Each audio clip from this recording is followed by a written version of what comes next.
This was an interesting comment, and I highlighted it on this video not to blast this commenter out, but because I wanted to make a point of how strong sexism in a patriarchal society can be. I made an argument in a video not too long ago about how I continue to see men on this app and other social media platforms whining about how there are no good women. And by their definition of good woman, they mean a woman that packs their lunches and rubs their backs. Basically with women growing more independent due to the fact that they're seeking out partners and men are still seeking out caretakers. And therefore, women are deciding to not get married. Now, marriage rates in the 1950s were at an all-time high, something like 67%. Women were getting married right out of high school and immediately getting pregnant, mostly due to the fact that she couldn't have a credit card, a bank account, own land, most didn't drive. She wasn't encouraged to further her education. In fact, society gave her shit if she wore pants.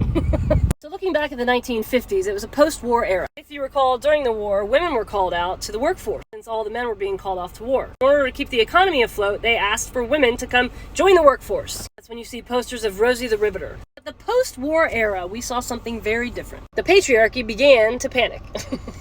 Quite a few women, after getting a taste of freedom, decided, you know what, this housewife stuff is not all it's cracked up to be. And therefore, we saw an influx of sociologists, psychiatrists, women's magazines, and television shows showing us that the housewife was the happiest woman on earth.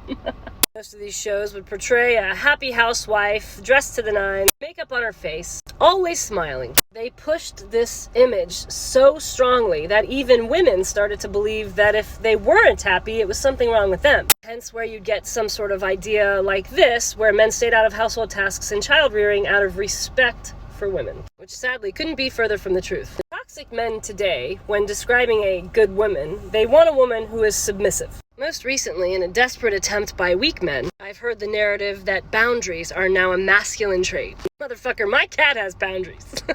Anyway, I digress. The whole idea behind changing a narrative, which we see in a patriarchal society and we see it in Christianity, is a play for control and power. As long as women were controlled, patriarchy can maintain its position in power, leaving white men comfy and cozy. However, as you'll notice, we've been chipping away little by little at the patriarchy. And as we continue to dismantle this system, we see more and more men have absolute mantrums. Putting it quite plainly, those in power, one, don't want to lose the power, and two, they're afraid of what would happen if they were not in power. Now imagine if marginalized groups all wanted revenge. And just taking women, for example, we're the majority. This idea scares the shit out of them. And with that, and the most recent example being Lindsey Graham, who proposed a nationwide abortion ban. Tell me, do you really think a country that loves its guns, floods the military with funds, cheers the death penalty, gives two shits about a fetus? No. Just like it's not about keeping the authenticity of The Little Mermaid, but that's for another day. The fact that they're up in arms shows that we're winning. So don't fall for this.